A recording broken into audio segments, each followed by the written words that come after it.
Good morning. Oh, good morning to you too. I told you we were going to record this. 5 things you need before your Frenchie goes in for her C-section. So this here is Piper. She's getting ready for her C-section today, the day I'm recording this video. Now, are we 100% sure that C-section is going to happen today? No, we're not. But the 5 things you need before you go in for your C-section. Number one, an amazing vet. And I'm serious, we changed our vet. We started with one that we were recommended, a reproduction vet, a vet that specializes in puppies. Not just your normal vet that gives your dog shots and helps you when your dog gets stung by a bee or hit by a porcupine or whatever. Not that vet.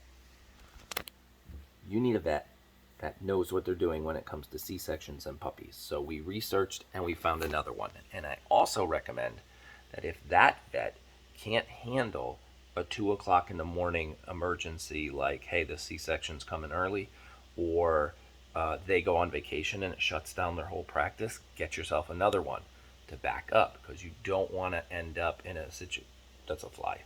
You don't want to end up in a situation where your puppy here is ready to have babies and you have no vet to help you out. That's number one. Number two, you need a basket or a box or something when these puppies come out. You need a way to bring them home.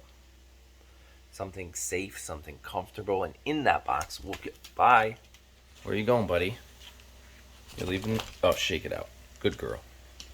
Okay, you're gonna leave? She doesn't want to be with me. In that box, you need a heating pad. We're going to keep that as number 2. Heating pad is not number 3. You need a heating pad. Now, we recommend one that you can microwave, because you can microwave it at the vet. They can microwave it, get it nice and warm. They probably have a microwave in their break room. So grab yourself one off Amazon, one of those microwavable ones. Plop it in that box. You can even microwave it before you leave the house. Throw it in the box. It might be warm, but they can always re-microwave it to keep it warm in that box. Some type of safe. And don't go pretty. Don't go fancy like baskets. I would get literally a nice box. Put a blanket in there too. That's something soft at the bottom, but nothing crazy, because they're little tiny puppies. We're going to back up a little, because I said that's number 2, but really that should have been number 5. Number 2 and 3 are very important in prepping for that C-section. One is the temperature of your Frenchie. So now, Piper just walked away. So every day, like 6 days before your due date, that's 63 days gestation. You know she got bred here. 63 days later is that due date. But like 6 days before that due date, you got to start taking her temperature twice a day. So normal temperature, 102. High 101.9, 102-ish. You're hoping or watching that temperature drop down into the 99 range. And when it starts to drop, you got to get to your vet. And that is, I touch my nose again. If you know me, I touch my face a lot while I talk. I'll try not to. That drop in temperature signals that we're getting close. So now, once you get that drop in temperature, you need a reverse progesterone test. And if in the beginning you did the progesterone testing to know when the puppy was ready for breeding, it's the same concept, but we're waiting for it to come down to a 2. And once it gets to a 2, the puppies are ready to come out. 5, they're not ready. You don't want to take them early. You take them too early, their lungs aren't developed. You take them too late, and they get stuck, and it's just not good. You don't want mom going into labor before the C-section. You want to catch it really, really, I did it again. Like, it's a balance. So we went to the vet yesterday, for example, and her progesterone was at a 5 point something, like 5.7. 10 days ago, she was at a 15. They told us, come back tomorrow morning, 8 a.m.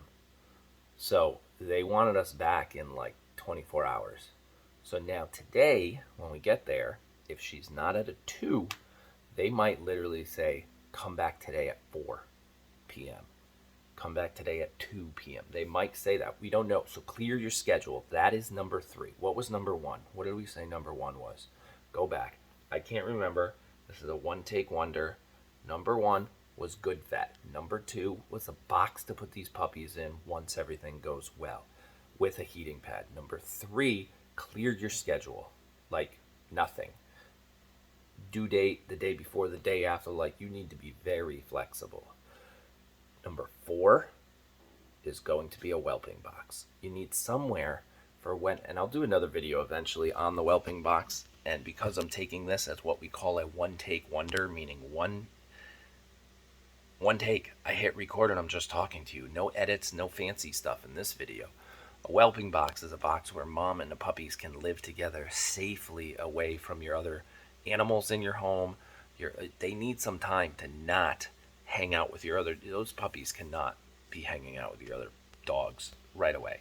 So a whelping box, there's a lot that goes into it, so I'm not going to get into it here, but it's got a heat lamp on it and it's got little rails on it so the mom doesn't squish the puppies. It's not just a big box.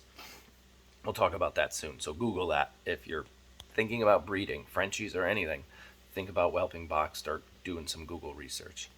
And number 5, last but not least, your humans involved in this process may need a Valium.